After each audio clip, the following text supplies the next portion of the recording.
webinar tonight is we kind of broke it down into just a few clips. I think we only have 11 clips for you. But we want to go through and show you how we've actually taught it from the ground up with the offensive line, the receivers, the running backs, and most specifically with the quarterback. The young man that we had run the offense for us this year didn't start running RPOs until May. So everything that you see that he accomplishes here on film is something that we taught him from May to August. And so, we'll go ahead and jump right into it. And obviously, as Rick said, by all means, please stop us, ask questions. We want this to be as interactive as possible. Use that Q&A feature on there, and either Rick or myself will catch those questions, and we'll try to get an answer back to you as quick as we can. All right, so on this first clip, what we're looking at here is we try to live, what we talk about with our quarterback all the time is we try to live inside of two worlds. A lot of people talk about, well, I really want to be a pre-snap RPO guy, or I want to be a post-snap RPO guy. Well, those things are both fine, well, and good, but we talk about the defenses are too darn good nowadays. DCs are really smart guys, and they come up with a lot of interactive stuff. They come up with a lot of ways to combat what we're trying to do offensively. And so we don't feel like we can survive just being pre-snap or just being post-snap. We feel like we've got to dabble in between those two worlds, and we feel like we've got to be able to utilize them both effectively in order to keep the defense off balance. So in this first RPO, and I don't want to get too heavy into the wordiness of how we call plays, because you all have your own way of doing that, obviously. But on this play, when you see the word lock in there, what we're doing is we're running inside zone, obviously, to the right. And the way we choose to block it, we're going to push the zone. So we're going to push the zone out to the next defender, or in this case, because they're in a stack look, we're going to push them up. And instead of taking our left tackle and zoning him to that will stack linebacker, we're going to make a lock call. When we make a lock call, we're going to step to the inside with that left tackle and post back out, and we're actually going to read the will. Now, I think it's worth pointing out before we get any further into this, for you to kind of understand the terminology we use. And those of you that have been in the system, you already know all this. And if you've heard me come speak around the country, a lot of these terms will be very familiar. But we talk about back door and front door. And the reason that we use that terminology is we don't like to the back side, because then people are, well, you're talking about on the running back's side or on the back side of the play. Well, what does that mean? And it just, from a communication standpoint, it doesn't work. So this play is zone to the right. We're running inside zone right. So we say that the Z receiver, the single side receiver, is the front door, because he is on the same side that we are running zone to. And obviously, those of you that are offensive line coaches, you're gonna have a great debate over, is the zone a right side play or a left side play based upon where that back inserts. But because we're calling zone right, the Z here is the front door side, which means the X, the Y, and the H are on the back door side. And so all of these clips, all the ones that we're going to show you today, I'm not going to talk about the front side and the back side. I'm going to talk about front door and back door. So we have a standard stick concept, a fade, flat, and hitch on the back door side with a slant on the front door side. So as we transition into the clip, first let me point out, we're going to run RPOs no matter how good the competition is. These guys that you're seeing on film here, they've got 2 Division I football players. The defensive end's a Division I football player, and the corner's a Division I football player. One's going to play in the SEC, and one's going to play in the Big Ten East next fall. So these guys have got pretty good players. So we have to tailor what we do in the RPO game to attack them. So as we come out of the gate here, the front door is at the bottom of the screen, or to the left side of your screen here. The single receiver down here at the bottom, that is the front door side, or what we tell the quarterback is his gift side. So he can throw that slant anytime he wants. If he wants to come up and he wants to throw that 3-step slant, he's more than welcome to do it. There's no read, anything like that. The back door side is the stick side to the top of the screen. So I think the best way to let this progress is I'm just going to let you watch the whole play. We'll start it, just watch the whole thing in its entirety, and then we'll back it up and we'll talk about how we teach it.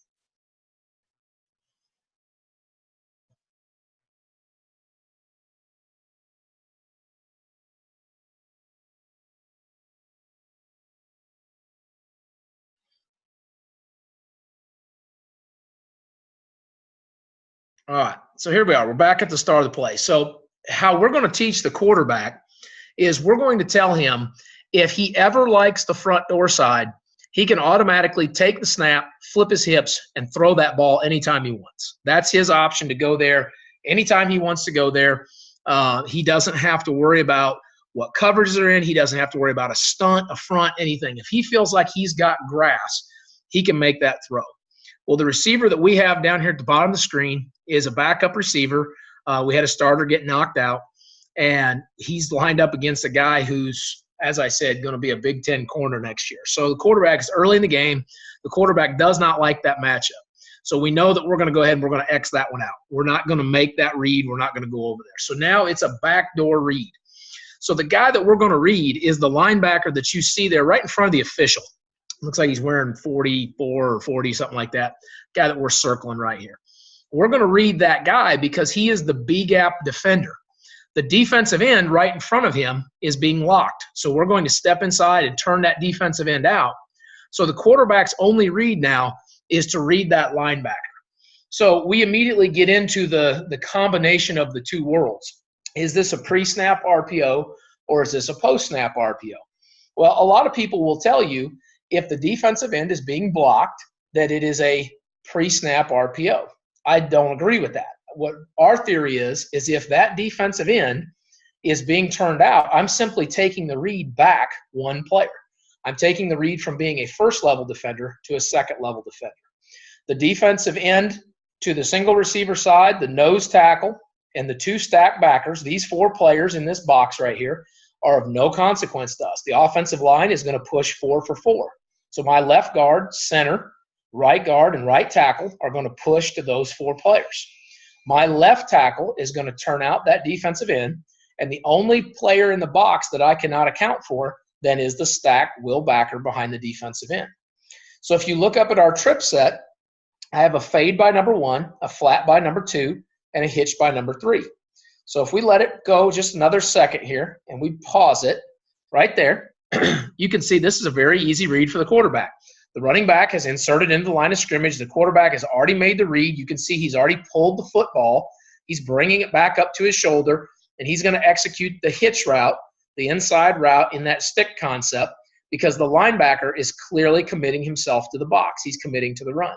So the quarterback disengages. You can see nice, easy throw. He's got a great throwing lane. You can see the ball going through that open B gap. Nice and easy way for the quarterback to make a throw. Fired out there, complete the hitch. Now all we've got to do is have that receiver get straight up the field, and we've got a nice little gain. So that ball was spotted, it looks like, at about the 20, maybe the 19-yard line. We're going to throw a hitch, and we're going to get, I think, 10, 15 yards here, probably, and get a first down. Okay, so to us, that's just a very, very easy way to throw quick game. But if I came out and I tried to do that with just an inside zone or just quick game, it's simply not going to work. So that shows you a little bit of how we get to our locked RPOs.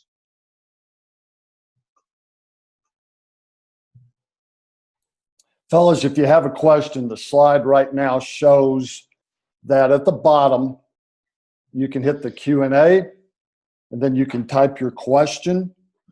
And looks like we got a couple of questions here, Coach. What do you do if the nickel is over number 3? All right, great question. So because they have 3 in the box, we know that they can only push one defender into the flat if they're going to remain too high, and this team was committed to too high. So if he had taken away number 3, the quarterback would have pre-side adjusted that, and he would know he can now work the fade or the flat combination. He can either throw number 1 or number 2, because we're going to assume that we're going to get some sort of a cover 2 family defense out there to the perimeter.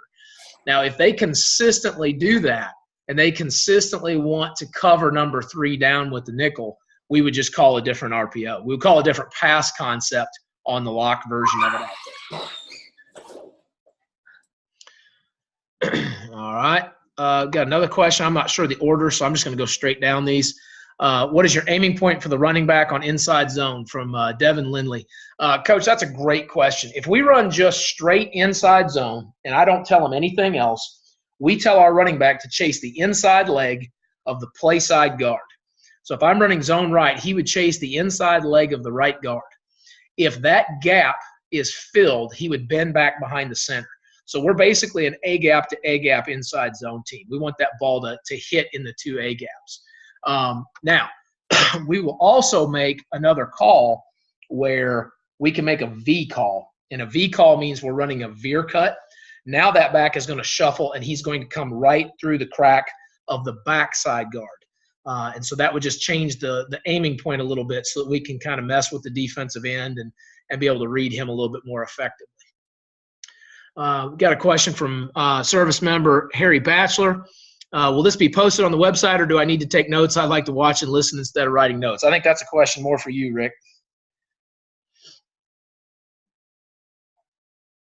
Coach Batchelor, yes, we will post this and everybody can get a recording.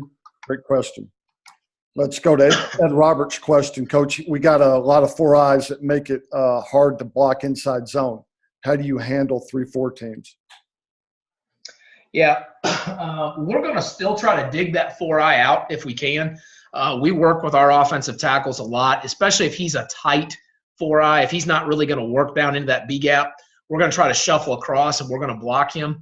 Our base rule is if you're a 4-eye defender, we're going to go ahead and zone you and take you to the party. So if you can visualize this, if you played me 2 4-eyes and a 0 with 2 20 backers, my right guard and my right tackle are going to take your 4-eye to the outside backer. My center, my left guard are going to take your nose to the Mike backer.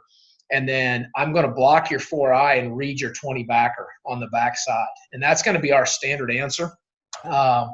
If you consistently give us problems with that, we'll start getting into some arc game with the tackle. We will also run some more gap scheme. We'll run some power stuff.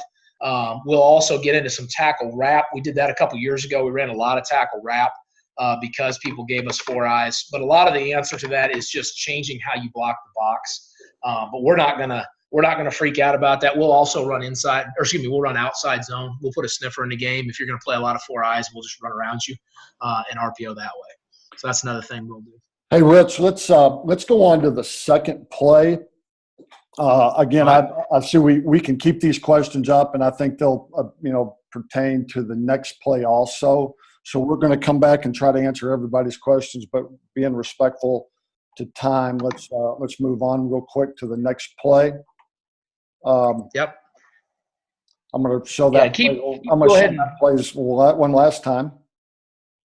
And go ahead and keep firing your questions in there, guys. And like Rick said, we'll keep coming back to them. And if we've got time at the end, we'll pick off as many as we can. And hey, this just right here, we're going to have the National RPO Clinic coming up in February 17th.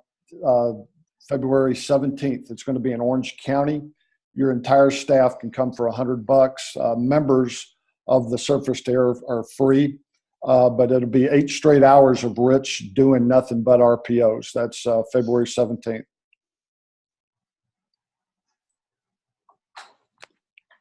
All right.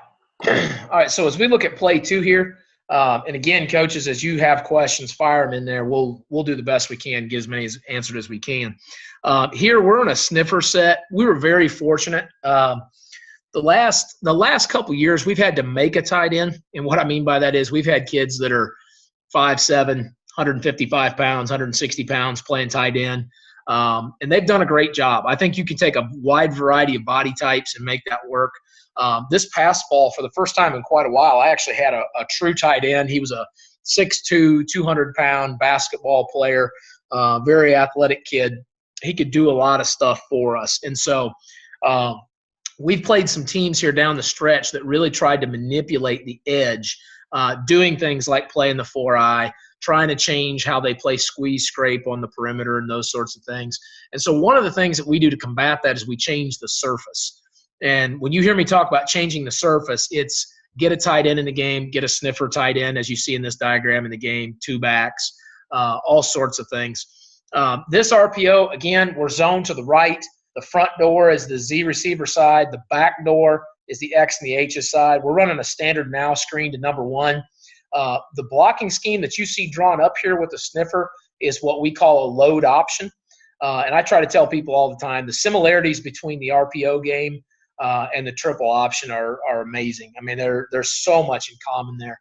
So what we're doing is, we ran this against a 4-man front, so we're going to push the offensive line over, and we're going to take the 2 tackles, the right defensive end, the Mike and the Sam, and account for them that way.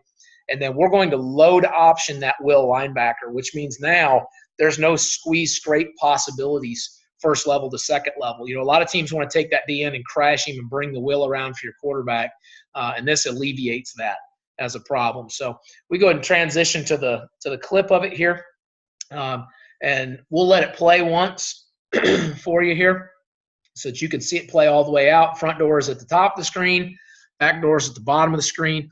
We'll let you watch it, and then we'll roll it all back and teach a little bit.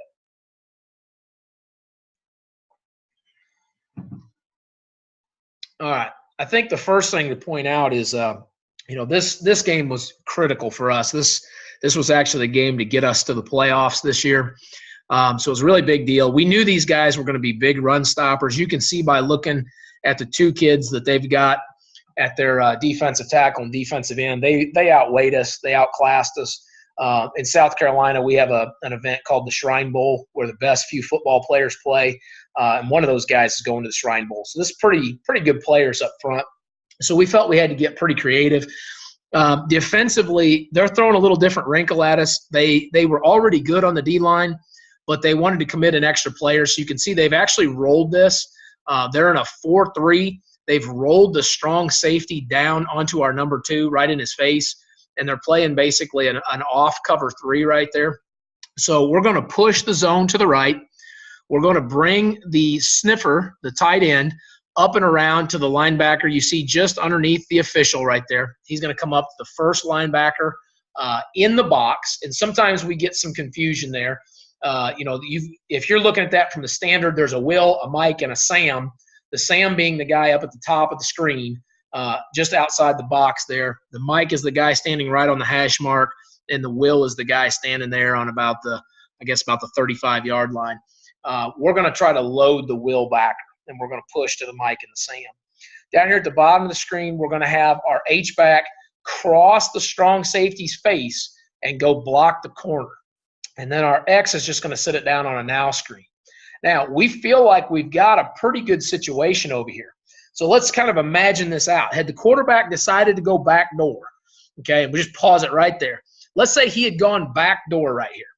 The defensive end squeezes and takes the running back. He'd have got a pull read, and as soon as he got a pull read, the will would have been blocked. If the strong safety engaged the quarterback would have thrown the now screen to number 1 down here as the pitch phase of the triple. If the strong safety has feathering and is working out, the quarterback could have run the ball. So let's let that advance just another slide or two. Just very briefly right here, I want to make a point. Right there, you can see, let it go just a little bit further. Just a little bit further. Maybe one more right there. Okay, you can see there we have a clear. That's great. Pause it right there.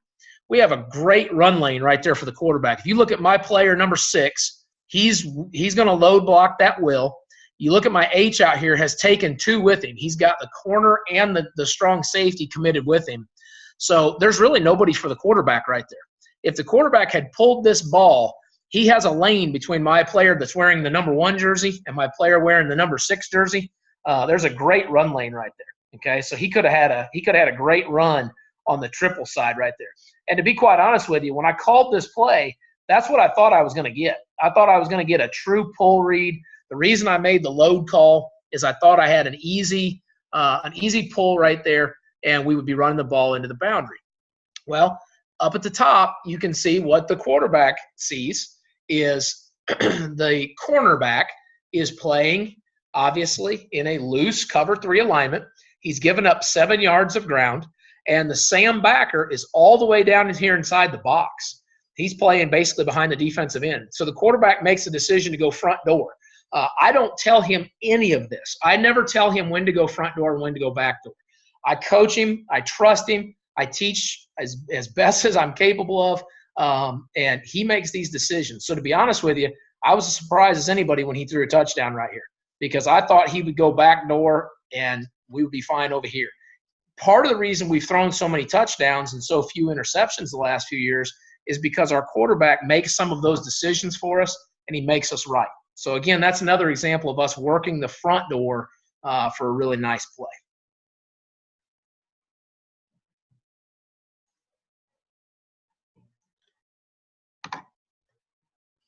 Look at some of the, look at some of those questions, Coach, and let's get some questions answered and number 3.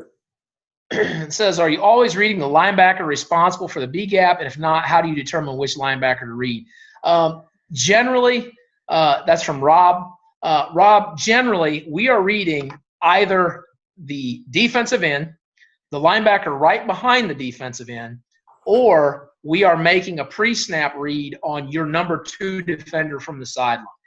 So we're reading your nickel and your strong safety, your will type players for pre-snap throws. Now, if my quarterback walks up and I have stick called or bubble called, and he just loves the grass alignment, he'll grab the ball, pull it, and throw it right now. He won't read anything. And that's where we cause a lot of issues for people because they don't realize when we're reading it pre-snap, when we're reading it post-snap, when he's meshing with the defensive end or for the defensive end. So we live in a lot of different worlds, and we try to make it very simple. But yes, to answer your question, by and large, we're almost always reading the D end or the linebacker responsible for the B gap. Kevin Colburn, how do you handle press man? Well, that's really the big question, isn't it? A lot of people nowadays, they've kind of gotten into this mentality if they want to man you down and take away the RPOs. What we've done is we started adding man-beating RPOs. One of them is a slant by 1 with a taper fade by 2. We run another one where it's a spot and a wheel combo. We throw double slants with adjusters on them. So we throw a lot of man-beating RPOs. We also are really good at throwing 4 verticals, which is a standard answer against press man. And to answer your question most specifically, going forward, we're going to get a lot better at play action so that you're not clear when we are RPOing you and when we are play actioning you. But the great thing about the RPO game is it forces you into man coverage, which I feel like is your final answer. There's nothing the defense can do after that. So now it's my job to find one-on-one matchups. So obviously running the ball works, running speed option and jet sweep works, man-beating routes inside your RPOs work, and then obviously throwing your drop-back passing game, which, if you can do that, you're going to be pretty successful. So those are some of our standard answers to it. Jason Jobson, because we throw bubble to number 3 a lot, I would like to have number 3 run a bubble and stick by 2. Do you see any issues with that? Absolutely not, Jason. As a matter of fact, we call that cowboy. We fade 1, we snag 2, and we bubble 3. And it was a great play for us this year. We also bubble 3 and slant 2. And they are both great answers. I don't know if we have any clips of that in what we're sharing tonight, but we've got some plays where we absolutely hammered people with that this fall. Because same thing, everybody wants to take away bubble by 3, so it gives you a lot of candy you can throw out there on the perimeter. Okay, from Kevin, let's make this the last question, then let's move on to number 3. All right. Says, what do you run or tell your wide receiver when they give you cover 1 man with single safety? Yeah, that's kind of, Kevin, that's kind of back to what we said. We're going to always try to win on a slant. And you saw right there, that's basically what we had. That corner was so close. It was basically cover 1. We work on slants a ton. We work on winning on those a lot. And we run about 3 or 4 different versions of slant based upon your leverage to get you in a situation where we feel like we can win and put ourselves in an advantageous position. So that's what we're going to do a lot of, but we'll mix some other routes in as well.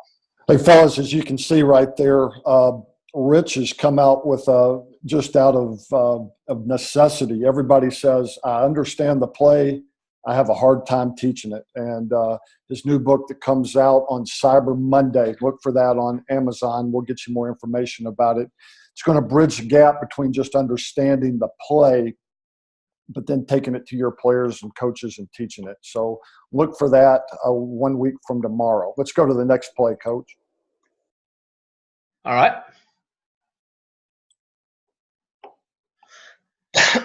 All right. So you can see here that we really liked getting into the sniffer set this year. I think one of the mistakes that I see a lot of people make right now is they're not doing enough with the sniffer. I obviously watch a lot of people's film and try to break a lot of things down and get a lot of ideas. And I feel like people are not throwing the ball to that sniffer enough. And to be quite honest, I didn't feel like last year we threw it to him enough. So this fall, we made a really big commitment to get that guy the ball. And the guy that plays our sniffer position obviously also flexes out as a receiver. Well, he actually led the team this year in total catches, or not, excuse me, in total yards, not in total catches, our H did, but in total yards. He had over 600 yards receiving. We had 4 guys all had over 500 yards receiving. So we were really excited about that. One of the best plays we run is the pop. So here we have inside zone to the right. It's a full post-snap RPO because we've got the defensive end unblocked. We have a bubble by 2 blocking number 1 on the back door side with a pop pass by the Y and a slant over on the front door side.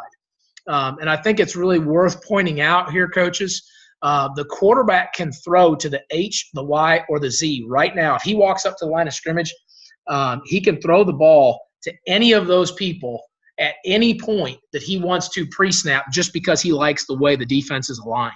Or he can mesh with the tailback and begin reading his way out of the backfield.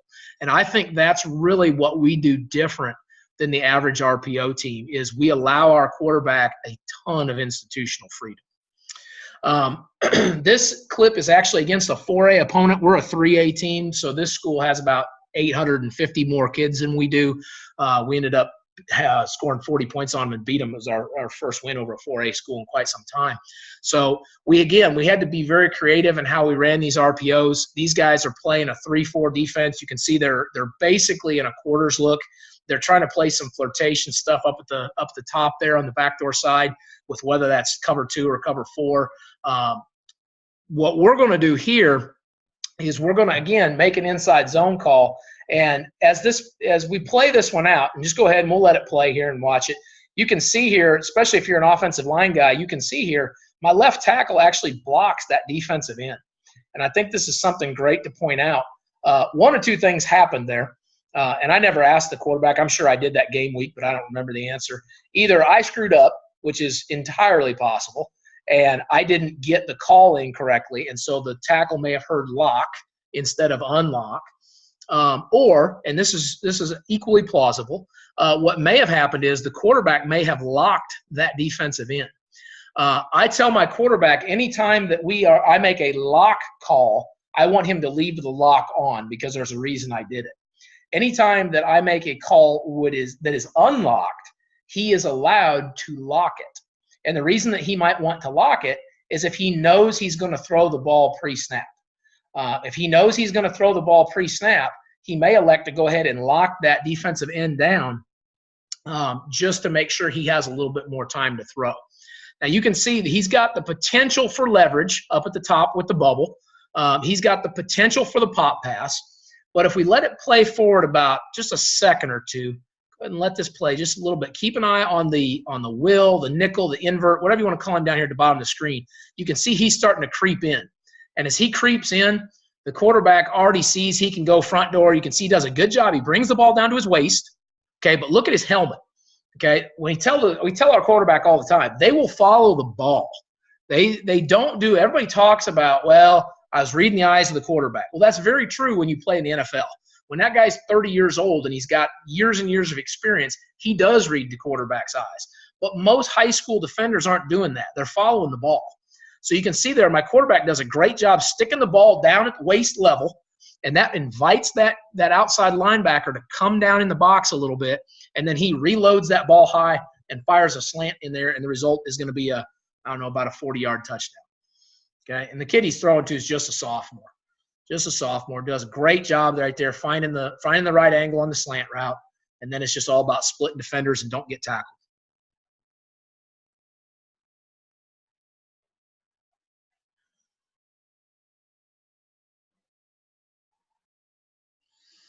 Let's go ahead and get some questions going there, Coach. All right. All right, I'm still just rolling right down the list here, guys. This is from Robert. After the fake, can you do a rollout with the quarterback? Actually, Robert, I'm going to come back to that because you're going to see some clips at the end where we do exactly that. We have a really awesome little naked boot play that we run down on the goal line, and you're going to get 2 clips of that at the end. So I'm going to kind of come back to that. The next one, what's your teaching for the stick? Is there an aiming point? Is he trying to replace the backer? Anytime we run stick with number 3, he runs a hitch. If we run snag or stick with number 2, he goes up 3 steps and then bends in and tries to replace the next linebacker. And if we run it from number 1, it's the same thing. He comes directly in and replaces. So yeah, that's a great question. It's all about a feel, and it's all about finding the grass. Most of the time, we talk to our receivers about finding the grass. The next question: what does a quarterback do if the read linebacker flows to the zone play? Does that trigger a keep? It depends, Rod, on who we're reading. If we're reading the defensive end, we're only reading the end for the first movement. So if he squeezes, it's a pull. And then after that, it's just triple option football. If we're reading the linebacker, we're basically reading, can he work into the B gap or not? If he cannot get to the B gap, then it's going to be handoff, and the running back is told on a lock call to bend it into that B gap. If he can get to the B gap, then obviously we're going to be disengaging and throwing. The next one, you mentioned that you also run outside zone out of 20 personnel. What is your solution to having to set the back even with the quarterback? How are you dealing with defenses who key on the running back's alignment? We've done a lot of stuff with that. That's from J. Hayes 7. It's a great question. I used to be really paranoid about, if the running back's toes are in front of the quarterback, it's outside zone. If his toes are behind his heels, it's inside zone. And I used to do all this complicated and creative stuff footwork-wise. And then I realized I'm just not that good a coach. And we got them screwed up, and they were constantly missing their aiming point. And so I just said, screw it. I said, you know what we're going to do? We're going to get in the best possible alignment for us to run our plays. And if the defense keys on it, great, key on it. Because then we're going to throw RPOs into voids based upon the key. So in other words, if I want to run outside zone, that guy's going to put his toes in front of the quarterback because that's the best way I know how to teach it. And he's going to run outside zone. And if you realize that, you trigger and you come downhill, then I'm going to throw the skinny post or something like that behind you and try to make you pay for it. Because to be honest, I'm just not good enough to teach that many different aiming points for the running back and still be able to get done what we need to get done every day. Hey, Rich, Devin, Rich, let's make that. Let's move on to the next one. And fellas, we're going to do our darndest to get them, even if we got to get them all at the end. I think what we're trying to do here is undersell and over-deliver. You can see that Rich wants to answer your questions. And again, follow him on Twitter if you got some direct. But here on this slide, if you want to become a member at the end, you'll get a special offer where automatically before Tuesday you get $200 off being a system member, and you can have complete access to Rich just like he's another coordinator. So it's a hell of a deal. Let's move on, Coach. All right. So Bears is our code word for counter tray. And what we're doing here is, what we're doing here is we like in every game, especially the first series or the first series or two, we like to come out in a formation that's completely different than anything we've run the week before. So we have our standard 2x2, 3x1, empty, sniffer, split, all the things that y'all probably do. But then we like to come out in something unique every week because I feel like, it constantly keeps the defense guessing what we're going to look like that next week. The other thing it does is it begins to build a library of things that defensive coordinators have to get ready for us. We played a game about 6 weeks into the season, and the DC came up to us and he said, man, how many formations do y'all run? And I said, I don't know. You probably know it better than I do. And he said, well, we counted you at like 28. And I said, well, good. You'll probably see about 4 more tonight. So, this is one of those. We have our sniffer to the right. We have our H and our X in sort of a tight alignment. And then we actually put a W in, which is a second tight end. So we're playing with 2 true tight ends. And this is a little bit funky. We're actually running quarterback counter tray RPO. So what he can do here is he can throw the saw concept, which is the speed out hitch combination to the 2 outside receivers with the pop pass, or he can go ahead and elect to run the counter tray himself. And we're flash faking the tailback across just to create a little bit more window dressing and to pick up that backside defensive end. So we're not reading the defensive end here. We're assuming that all of that window dressing is enough to make the defensive end box us. He doesn't want to lose contain. So we're actually reading the player that is coded there as the S, the Sam, and we're reading his movement for the pop pass. So basically what the quarterback's doing, if you're trying to take him through the teaching read progression, is he's going to walk up and he's going to look at the outside linebacker that's over number 2. If that guy is properly taking away those routes, he's just going to automatically read the next linebacker inside for the pop pass. So we'll go ahead and let it play through here, let you get a good look at it. Again, I'm not so sure we couldn't have thrown the speed out there, but it's fine. There's 3 guys wide open, so it's really just a matter of picking your poison. He couldn't go broke picking a winner there. Everything was open. They did a pretty good job condensing down on the run, but you can see there they bring late blitz, and it's really awesome. Those of you that are already immersed in the RPO world know this. It's really awesome when people bring blitz late because it almost always leaves people running wide open. And you can see there the guy that should have the pop pass is the guy right behind that down defensive lineman. These guys are doing some funky stuff on defense anyway, trying to confuse our quarterback. But that guy right there that we're circling, he's got to take the pop pass. The guy outside of him can't help. He's got 2 quick game routes emerging in front of him. So somebody's got to get a hold of that pop pass. Obviously, nobody does. They don't identify him. And that's one thing we're noticing more and more with the sniffer tight end is people are not identifying the sniffer as a tight end. They're identifying him as a running back. And that mistake is much to our benefit because what's happening is we're getting an extra eligible receiver down the field that we can throw the ball to. So that's a pretty simple one. But again, just a little bit of a different formational tweak, a little bit different blocking scheme. You've been seeing us run a lot of inside zone. We like that sniffer counter tray. We're always pulling. When we run counter tray right now, we're always pulling a guard and a tight end or a sniffer. And the real reason for that is our tackles don't pull well. In years past, we've always pulled the guard and tackle, but we've had to kind of make amends on that. Let's get a couple questions in, Coach. All right. Who comes off the combo blocks, or does it depend on how they defend? We are going to step if we're running zone right, everybody's going to step right. If we are covered to our play side, we're assuming we're going to stay on that guy. If I'm covered to my backside, I'm going to try to go through that man's body and then work vertically to the next defender on a track. And basically what we do is our center comes up and identifies the mic. So he tells us where we're all going to zone towards and sort of kind of get the point man on that. And that's something I can show you later too, Coach. Coach Harvey, if you're being pressed on the solo side, do you give the option to run a fade or are you sticking to the slant? 100%, absolutely, no doubt, Coach.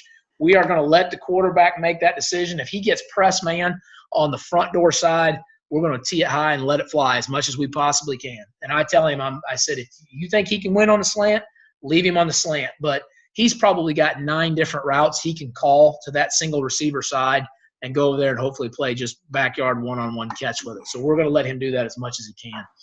On the first play, what would have triggered a give or zone? It looked like the QB pulled the ball right away. If you're going all the way back to that stick play, Coach, it's because the linebacker stayed in the B gap. And you can see our quarterback, people ask me all the time, they're like, well, it looks like your quarterback's making a predetermined decision. Is he not reading anything post-snap? A lot of it is when he gets the ball in his hands on the snap, the defense has already told him basically where they're going to react. And so there's a lot of times he's pulling it and he knows where he's going to go with the ball that quick. On most of those plays, he's still reading somebody. He's just reading them that quickly. And a lot of that's just reps. We're just giving him a lot of reps. And honestly, we try to do a good job calling plays that give him very little to think about. He's finding one guy making a decision pre-snap and post-snap based on what that guy's doing. And obviously I ask him a lot of questions when he comes off the sideline to kind of confirm that. Hey, Coach, let's go on to the next play. And, hey, just right there at the bottom, something I failed to mention. We are at your clinic that we're having in February of this next year, February 17th. Coach Bill Williams is going to be there joining you in the other room, which we're going to be doing a defending the RPOs. I know you don't like the sound of that, but you're going to be in one room teaching RPOs for 8 hours. Bill's going to be on the other side 8 hours defending the RPOs. So I hope we don't get you guys in a chalk war or anything like that. But, hey, you can early bird special. You can get your whole staff there, fellas, before January 30th, before the end of this year. I mean, December 31st for $100 on, it goes up to $150 on January 1. So come see Coach Hargitt live there. Let's move on, Coach.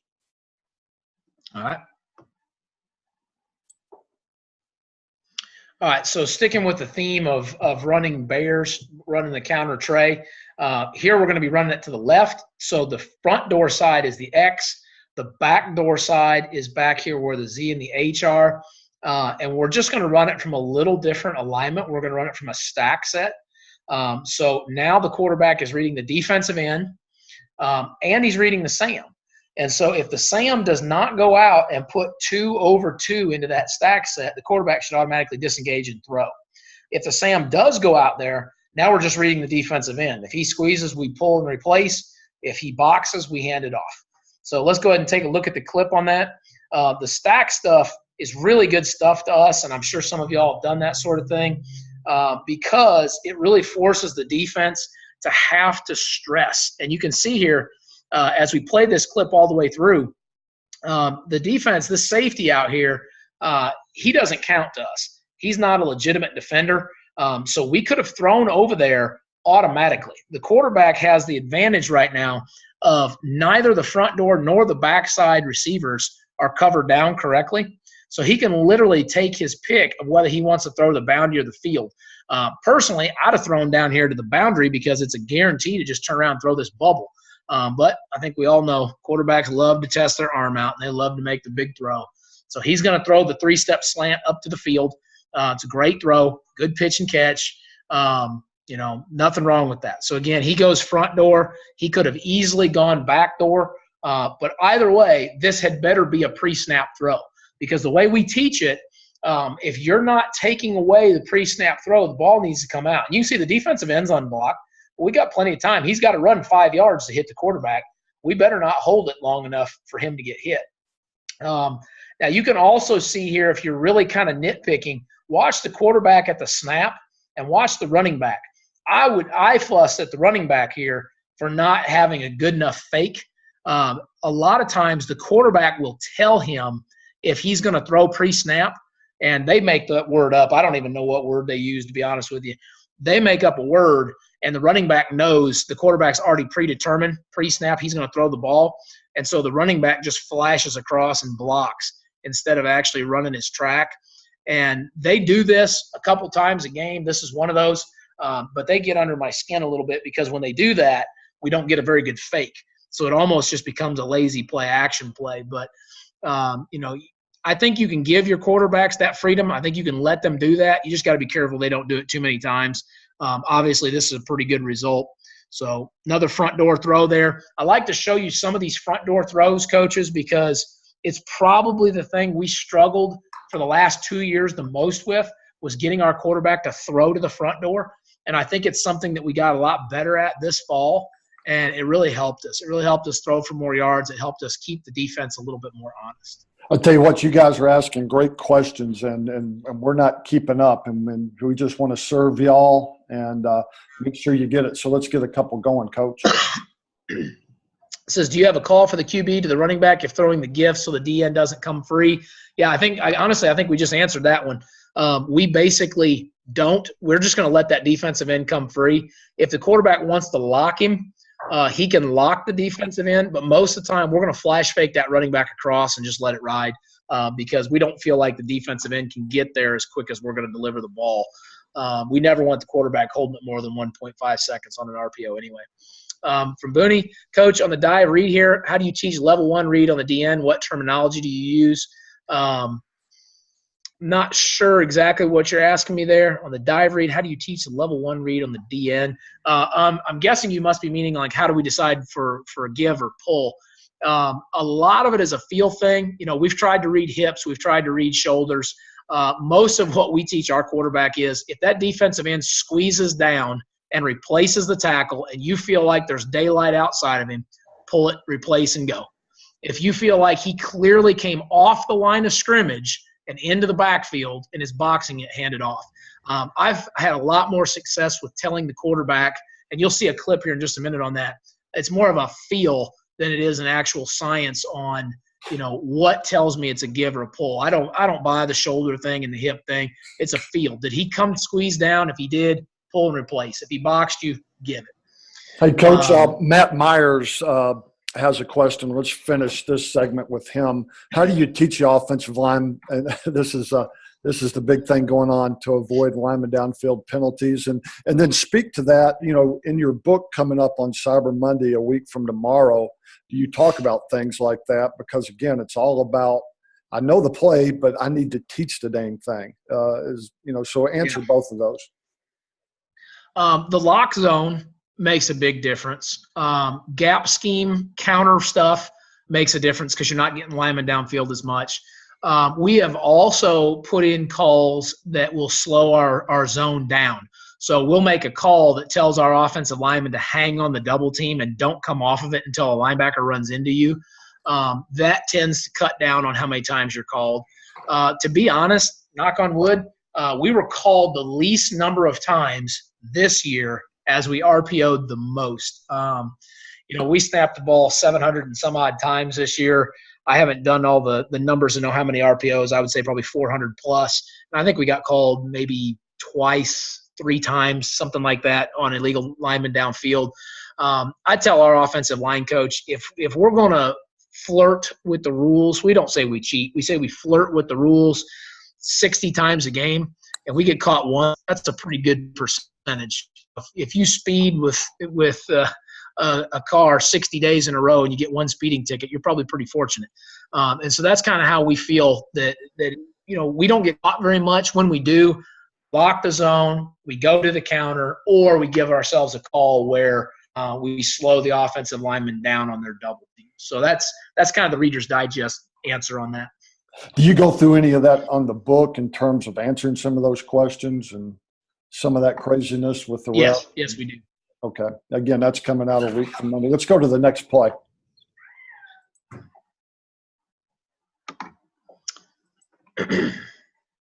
All right. This is a great example of a pull read. So we're running counter tray back to the left. We've got bubble screen to the right. To me, this is a true triple option play now. I'm going to throw that bubble pre-snap if the nickel does not cover the H. If the nickel does cover the H, I'm going to read the DN. If he squeezes, I'm going to pull. When I pull, if the nickel comes to me, I'll throw the bubble. If the nickel takes the H, I'll run the ball. So let's go ahead and transition that straight over to the clip. I think it'll make a lot more sense. We're going to get a full pull triple option read. And let's just go ahead and let this thing play all the way through. You can see the defensive end squeezes all the way down. He crashes all the way down and I think goes 2 linemen down inside there. So he leaves nothing for the quarterback to do but pull the ball. So let's advance it right there now. Go a little bit further, just a little bit further on the clip there, maybe about 2 slides further. Right there, pause it. Okay, you can see my bubble guy does a great job working to the sideline. And so if you back it up just a little bit, you can see that the nickel who is coming in there to try to get a piece of the quarterback, his first 2 steps are to work out towards the bubble. Okay, so pause it right there. Okay, a little bit further, right there. Okay, see, he's running the wrong direction now. Look at the nickel right there on the hash. His first 2 steps were the wrong direction out to the bubble. So the quarterback's going to automatically stick his foot in the ground, and he's going to take that thing right up the hash. And now it's just a matter of whether you can tackle a quarterback in the open field or not. So to me, that play is no different than a veer option, triple option team. Georgia Tech, Navy, whoever you want to talk about, that's who I feel like we are as a DNA. Now, we're a triple option team that throws for a couple thousand yards a year, which most of them don't. But that's what we are in our most basic nature. That's what we're trying to do to you. So I think that's a really good clip. We've got an opportunity. If we'd have handed the ball off there, I think we get 3 yards, maybe 4, which we average about 5.1 yards per carry. But by getting the pull read right here, we're going to go from our 20 up, I think, about the 30 or 31 yard line, get ourselves a first down. So that's a pretty good example of a post snap RPO. And obviously, we're not throwing the ball there, but it doesn't matter. It's still a really nice game. We've got a couple people, Rick, that have bounced over into the chat room. I just want to give these guys a little attention too, make sure that they. I see a couple people. I just want to make just to not get confusion though. If you guys would stay in the Q&A, we can manage it a lot better. But go ahead, Rich, with a chat. Coach Janes out in Missouri, he mentioned they got called for O lineman downfield 3 times the first game, and only once the rest of the season. I think that's a great point. If you get the reputation that you're downfield a lot, then people will look for that. And as long as you call plays, and if you feel yourself getting called for it once or twice, amend what you're doing, slow your zone down, go some gap, go some play action, throw a little quick game. Don't get called for it again for a little while. And it's almost like the officials forget, and they'll let you get away with it again for a little while. Okay, so back in the Q&A from Brian, if the Q does decide to go front door, it has to be quick with the downfield blocking, correct? Yes.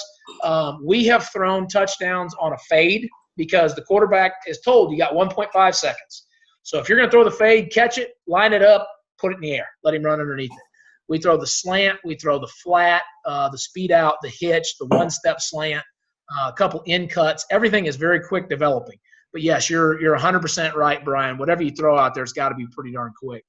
One more question. Garrett Cox, do the wide receivers always stay on the numbers or move based on the hash? As a generic rule, if we're on the left hash, the widest receiver to the right is going to be on the top of the numbers. The next receiver is going to be on the hash or one step outside of it, and the third receiver will split the difference. If we're into the boundary receiver will be 5 yards from the sideline, and then the next receiver will split the difference. That's kind of how we generically work that out. Hey, Rich, let's move on to the next play for the sake of time. And, hey, if you guys want Rich's time like this where you verbally can ask him questions, get on text with him, get on message with him, get on emails with him, get on the phone with him, and then these webinars that we do for members only where you get unlimited amount of Q&A just to your situation. Great deal there, and you'll get more information about that through the email. But by Tuesday, you can save $200 on the whole system. Great deal. Let's move on, Coach. All right. All right. This was an RPO that we added really, really late in the year. I think we only ran it in about maybe 5 games, right at the end of the year. Bears is the counter tray call, obviously. Book is telling the quarterback to shuffle towards the read defensive end, and Huskers is telling the running back to run a swing pass. So if you've watched Ohio State play, they run something they call bash. We call it book. It's basically an inverted outside zone. So if you were to put the tailback on the other side and run him left, you would read the defensive end and shuffle towards the defensive end. If he took the back, the quarterback would run it. If he took the quarterback, we would hand off the outside zone.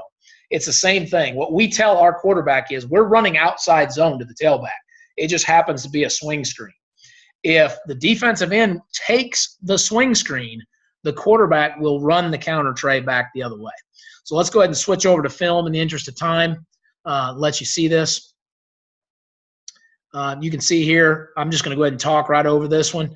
You can see here, and we'll play it a couple times for you. The tailback goes ahead and swings to the field. The defensive end out there goes ahead and attaches. He takes a false step towards that swing route. And as soon as he takes a false step towards that swing route, the quarterback is shuffling towards him. You can see his eyes immediately went to him. The defensive end is going to go where the ball goes. So if the quarterback shuffles out there just a step or two, the defensive end will freeze. He's got lots of reason. It looks like speed option to him. And then the quarterback can stick his foot in the ground and run the counter tray back the other way. Great football play. Scored a couple big touchdowns for us in the red zone. You can see the guard gets a decent job there. They try to run around the kick-out block. Now the tight end just wraps around. He's going to get all the way to the third level. So now the quarterback's got a nice clear run lane. I think actually this was the first play of the game, if I remember right. So we're on our own 35-yard line, and we're going to go up here. Pretty decent downfield blocking there. I think we get about a 20, 25-yard gain to open the game and put it down on their end of the field. So it was a pretty good little play for us. And, again, something that we use not only in the middle of the field, but something as the year went on, we really found out we were pretty good at using in the red zone. Hey, Rich, just for the sake of time so we can get to the next play, and I'll tell you what, the guys that are hanging on with us, we said an hour. We're going to go into bonus coverage now because it's been so great. And I tell you what, I hope you guys are getting something out of this just like I am because we're all coaches. But let's move on to the next one. And, again, right there, hey, February 17th in Orange County, flying to John Wayne Airport, $35 a guy. Get rich for 8 hours. Film, teaching, demonstrations. Other room is a defensive guru. If you haven't heard about Bill Williams, you'll get more information, but that's going to be a big one. Let's move on, and we'll get back to questions. All right.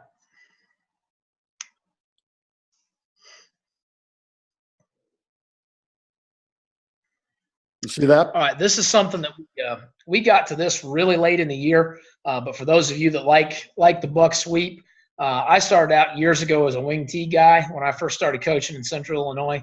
And so, this is something that we wanted to kind of bring back. And I know in the interest of time, I got to kind of move along here.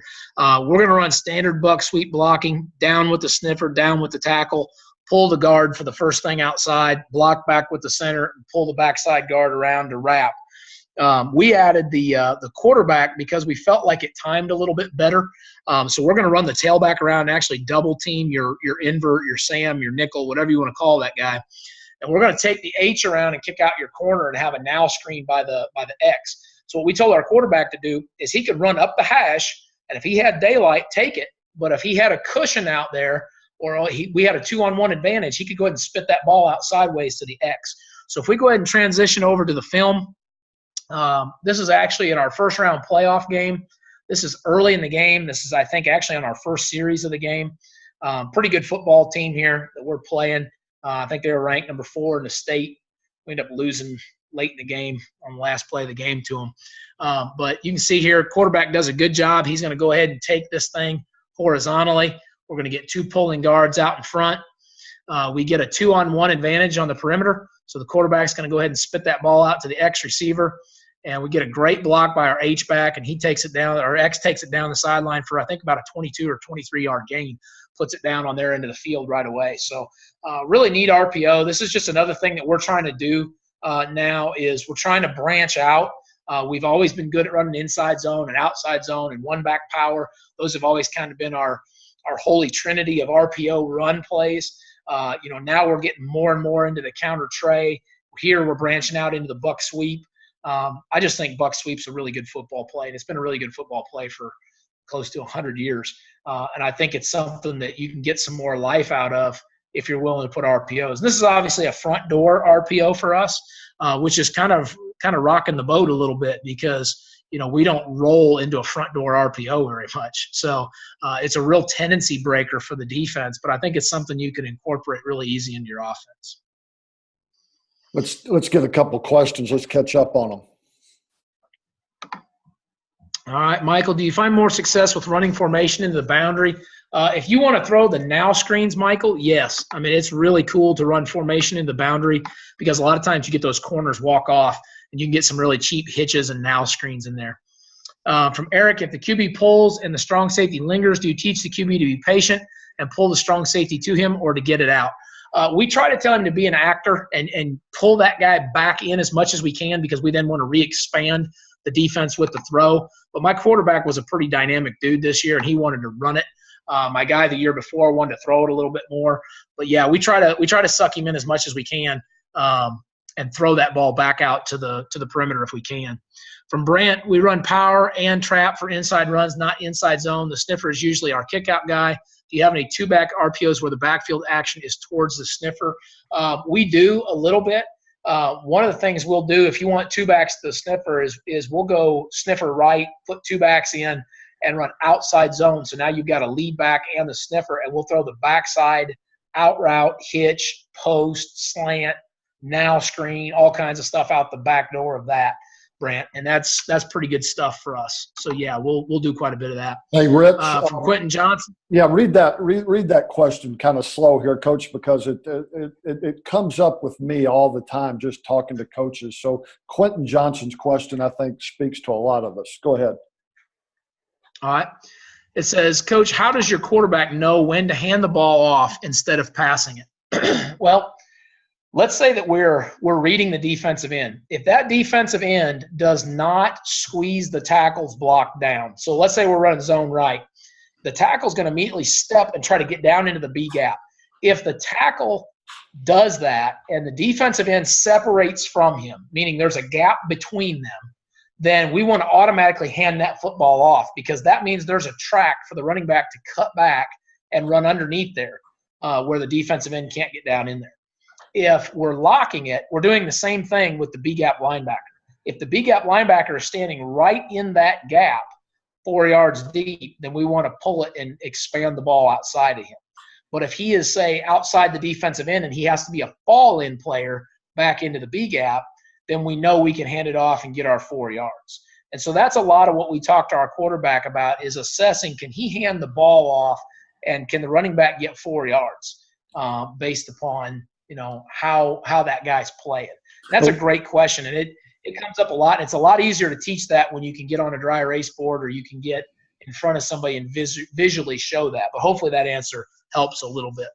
In your book that's coming out a week from Monday, and again, and that's why I wanted to really stress this question, coaches get frustrated because, what about the mesh? What about pull? What about read? And this book sort of bridges the gap on all that, doesn't it? Yeah, absolutely. And it goes into a lot of depth about how you hand the ball off, why you hand it, why you pull it, what the technique is in handing it or pulling it. So a lot of those questions are for sure answered in the book. Okay, let's go to the next play, Coach. We're getting in bonus territory now, man. I tell you what, the dudes that are on it right now are hardcore Jessies right now. They want football, so let's give it to them. This is a naked boot play, and we treat it still as an RPO. And, a lot of people would say, well, isn't every naked bootleg an RPO then? And my answer would be yes. And I don't understand why everybody doesn't treat a naked boot as an RPO.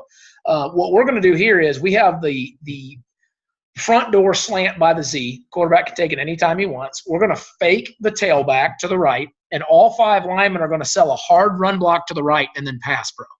The quarterback is going to boot out, and the X is going to run a V-cut corner to the back pylon. The H is going to cross the nickel's face and then pivot back behind him, and the Y is going to chip the defensive end and then disappear into the flat. And so the quarterback has really 5 options: pre-snap, throw the slant, throw the corner, throw the pivot, throw the flat route to the pylon, or run the ball in himself. And we've thrown probably 50 touchdowns, well, no more than that, probably 60 touchdowns in the last 2 years, and probably half of them have been on this play. It's a great play for us, and the key for us is it's inside the 8-yard line. Once you're inside the 8-yard line, it's a pretty darn hard play to stop. If you're going to have any kind of run defense, it's really hard to stop because, again, defense has to account for a lot of gaps in there. So if we go ahead and let this play, we're actually going to hit the X receiver for the touchdown here. You can see there my H does a great job crossing the nickel's face. My Y does a good job jamming the defensive end to give us a little bit of time. And the X receiver, that's just a great job against matchup coverage. He's going to sell that kid inside. The kid has to react to the slant, and then he just turns around and leaves him. Quarterback does an excellent job stretching the ball to the perimeter because, as we all know in the red zone, once the quarterback's out of the pocket and he's loose on the perimeter, there has to be at least one defender who does nothing but account for him. And so obviously that's a tough job because you have to be solid against the run. They're double teaming the slant because the kid up top's already caught a touchdown that night on him on a slant route. So you're asking a lot of the defense and you're putting them under a lot of stress. And I think, Rick, if you keep rolling, I think the next play is a run-in by the quarterback, so we could actually get a little 2-for-1 special here. That's a great pass to the X receiver. Yep, so play 10 is the same play, just being run the other direction. So if we go ahead and go right to the film on that one, same play, everything's exactly the same, just flip the other way. And look what happens as the defense tries to play straight cover 0 down here in the red zone, and they attach to all these routes. The quarterback just yanks it and walks this thing right in the end zone. And go ahead and play that thing all the way out. You can see there the defense is just out of guys. So the first time we ran it, easy pitch and catch on the perimeter. This time you can see there's just nobody out there. They've got 3 guys, and they double-team the slant again. They got 2 guys trying to take away the slant over here on the front door side. And to be sound against the run game, it just leaves them without enough people. So we get an easy walk-in touchdown right there. Okay, so that play has scored a lot of touchdowns for us, either the quarterback running it in or throwing it to people. I think we had one game 2 years ago where we threw 5 touchdowns on and then ran a sixth one in. So it's been a really good play for us. And we run it from a lot of different formations. We run it from the I. We run it from split backs. We run it from true tight end. We run it from bunch. We do it from a variety of sets. Let's get up on a couple of questions. And guys, let me just, as Rich is pulling up some questions, and we've had more than 50 questions asked. And again, let's try to get a couple, Rich. But again, throw out your Twitter handle, Coach. It's at Coach Hargitt, CoachHargitt.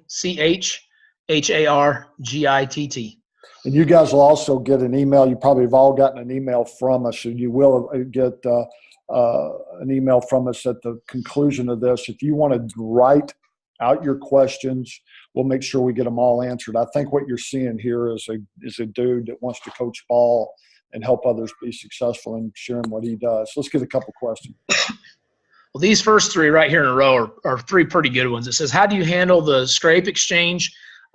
We do a lot of that by blocking the defensive end or by loading the linebacker with the sniffer. And it's all about changing the surface for the defense. The defensive end and will linebacker can be manipulated so much if you change who you're blocking on each play.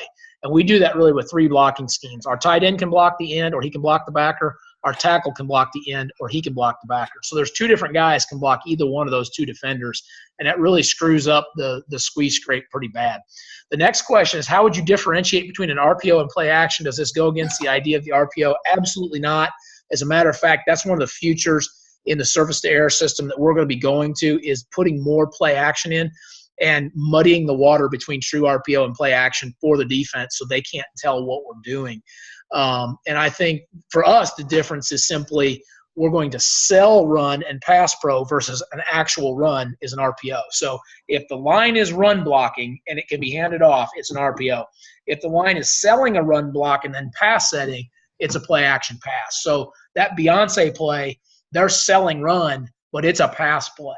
And so we're going to do more of that in the future. And it's some stuff we already started dabbling in at the end of this year, and it's some stuff we're going to be going to more in the future.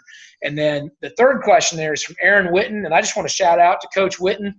He's our newest surface-to-air system member down in the state of Texas, and they just won their first-round playoff game Friday night. So big congratulations to Coach Witten. We're really excited for him. It says, do you call different front door routes or stick with the slants, or do the QB and wide receivers communicate this? They communicate all that. I change it myself from time to time, but my quarterback has the freelance to change the front door. And this is something that really works with our kids, coaches. I tell them all the time, the back door is a Rembrandt. You don't mess with a Rembrandt. You leave it alone. Whatever I call back there, you leave it be. But I tell them the front door is Crayola. Okay, it's a crayon. You can draw all over that thing and do whatever you want with it. So I let the quarterback change the front door, but never change the back door, if that makes sense. Let's go to the last play here, Coach. And again, guys, thanks for staying with us. I think we're in the bonus time again. Let's go. All right, so this is a play we call general. Really awesome RPO because there's 6 places the ball can end up here. The line is going to run stretch right in this case, but as soon as they run stretch right, they're going to hook and settle, so they're going to pass set. The quarterback is going to read the backside end. If the end chases, he will pull it, and he can either throw the V-cut corner, the foot fire out route, or he can run it in himself. So there's 3 options on the backside. If the defensive end boxes us, we hand it off, and the tailback can either run it in, throw the foot fire out route, or the V-cut corner himself on the front door side. So there's actually 6 options on this play. So if we go ahead and go to the film that we selected for you here is actually a handoff because the backside defensive end is going to box. We're going to hand it to the running back. The running back is going to carry this ball out to the edge of the perimeter, and then he's going to pull it, turn it over, and throw it for a touchdown. It's really, really cool little play, something you can use, 2-point conversions. If you're down in the red zone, it's a great complement to the other naked bootleg play that we looked at. And as you can see here, we pretty well hoodwinked the defense. They collapse on the run immediately.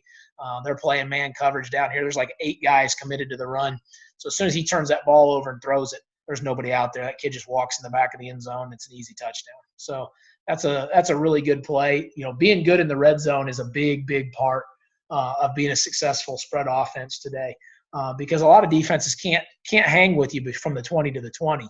But when they get inside the 20, that's where your money's made. And 2 years ago, we had a 76% touchdown rate in the red zone. This year, we had a 72% touchdown rate in the red zone. And that's why we're going to the playoffs, is because we're really darn good in the red zone. When we get down there, we're getting a touchdown well over 70% of the time in the last 2 years. And it makes a really big difference in how many points you score when you're good in the red zone. So that's kind of a little thing that's big for us.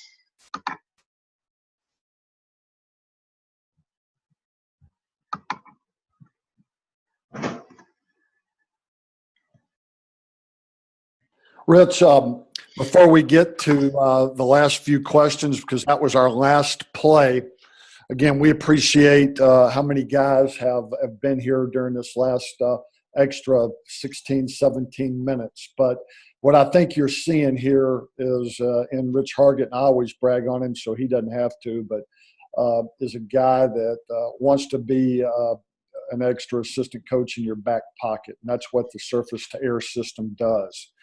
When we go off the air for this webinar, you'll be redirected to a page to let you know how you can become a member, how your whole staff is involved in that.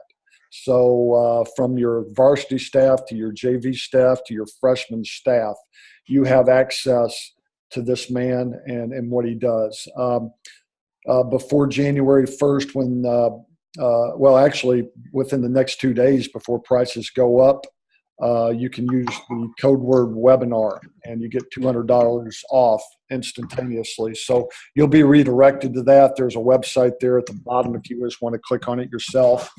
But you want to say anything about that about the system before you go to some questions and finish, Coach? I think we do a really good job with what we do in terms of support. And really the reason that we kind of all got together on this is, when I was a young coach, I didn't really have a whole lot of help. A lot of it was just kind of figuring stuff out on your own. And unfortunately, figuring it out on your own means getting beat a lot. And so I'm hoping that this system is going to be useful to you to help you get more wins and help you get more kids to college, because the game of football is really important to our young people. And there's a lot of kids that this is the only thing that's going to help them make it. And so hopefully we can be a part of that, and hopefully we can support you in doing the great things that you're doing in the game of football and trying to help young people. Coach, you still have time to answer questions? I know you got a young family there and mama's calling, but let's get some more questions. Yeah, I skipped down here at the bottom, just knock a couple off of the bottom here. We're not going to get to all 50 that are still unanswered, but there's a couple. Somebody asked how many steps upfield before the break on the V-cut corner. We've got our inside foot up, so it's going to be crossover, plant, and then back to the back pylon. So it's basically 4 steps is what it amounts to. But there's times where obviously they'll break that off a little bit quicker. What is your depth on the V-cut route? We're telling them to get to the back pylon. We only run that route inside the 10. So once they hit those 4 steps, they're going to the back pylon immediately. Douglas said, Coach, are you using one-word play calls for formation and play? On all the plays you saw tonight, except the last 3, they were all called plays. So one word or one hand signal gives you the formation. A second hand signal gives you the play. The last 3 were one-word calls. We run about 21 to 25 one-word RPOs a game, and some of them are uber simple. Some of them are inside zone to the right with double bubble, inside zone to the right with double hitch. And we just have a word that means that. Some of them are very complicated. But by and large, most of the plays you saw tonight were fully called out plays. They were not pre-canned one words. But in the new book, there's an entire chapter on how we do one words. I give you 10 examples of one words that we actually used in 2016 when we led the state in scoring. I break them down. I tell you why we selected them. I tell you how we screwed up for years, making them too complicated, and how we've made them a lot less complicated now. So I think that's a really good chapter in the book. Let's see if we can get a couple more here. Your QBs are very well coached. Are you ever concerned about losing your QB on a running play?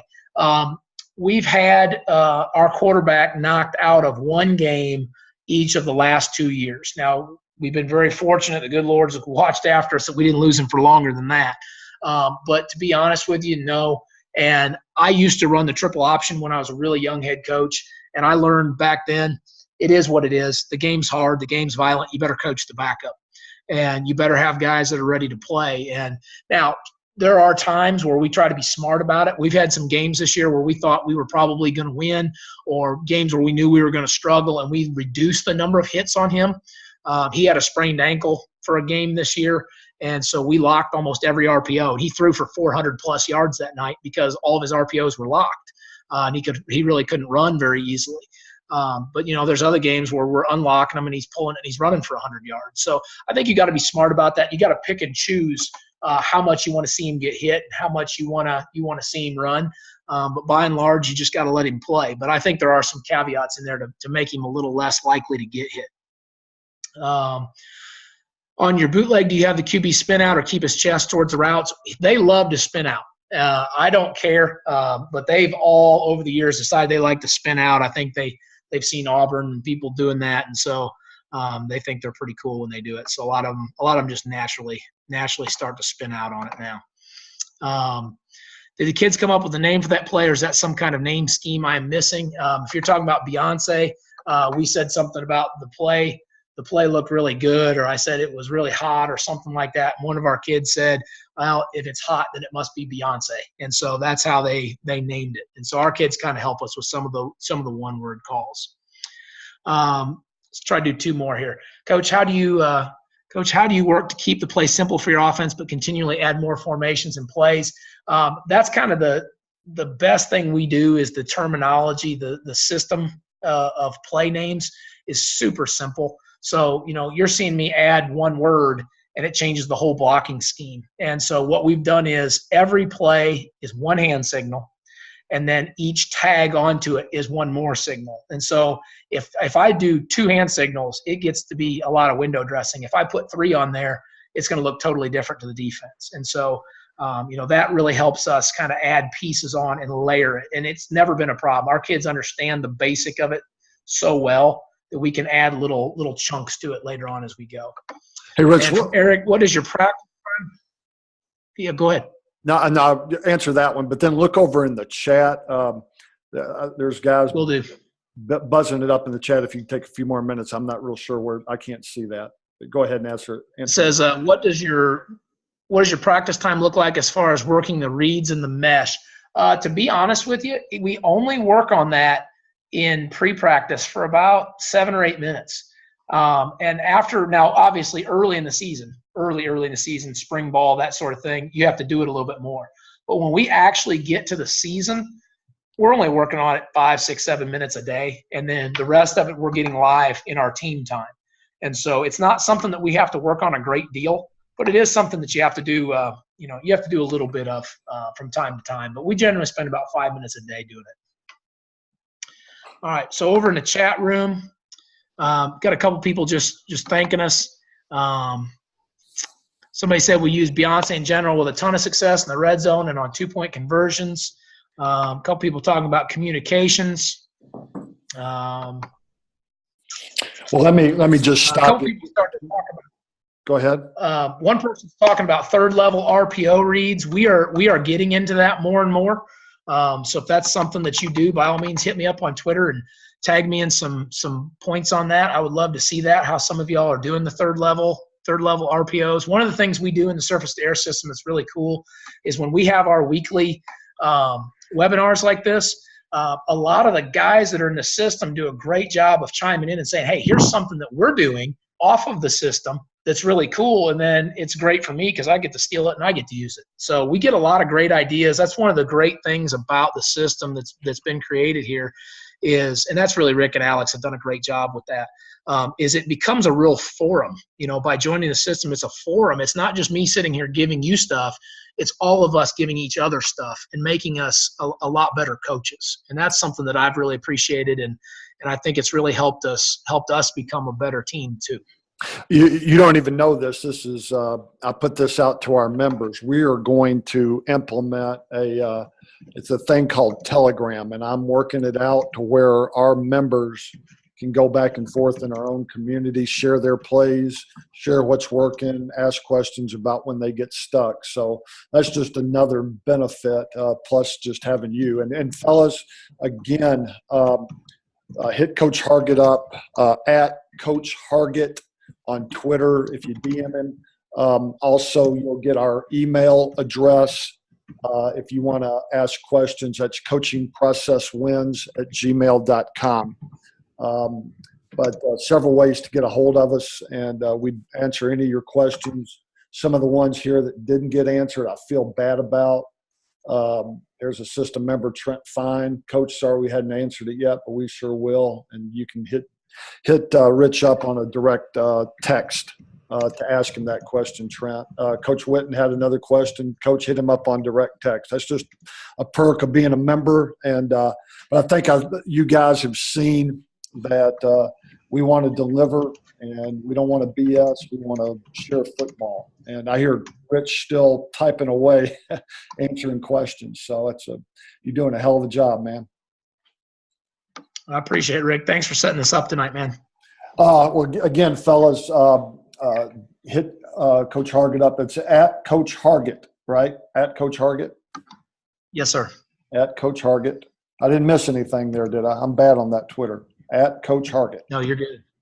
And then hit us up on email when you get this ended. And anybody wants to take advantage of getting in at the price, you'll be grandfathered in for life at the price that we're going to give you if you type in the coupon code webinar. If you got questions, you can hit me directly at area code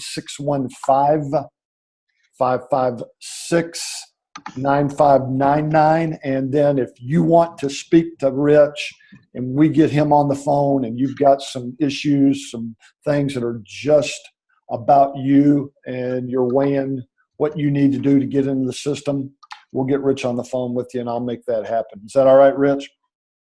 Sounds great. Well, hey, I know Mama's calling and she's got a pot of stew on the stove or whatever y'all have over there in South Carolina. Maybe a cold one. And might be. For us, it's a cold Coca-Cola. So, but that could be a lot of things, if you know what I mean. So I think I'm going to have one, man. You got anything? You got anything to sign off? No, I just wanted to thank everybody. I really appreciate y'all coming on here and letting us talk football with you, and I hope y'all got something out of it. Sure did. And again, guys, hit us up if we missed any questions. Please, we beg your forgiveness, and we'll move on, and we'll have another one of these. Over and out. Take care.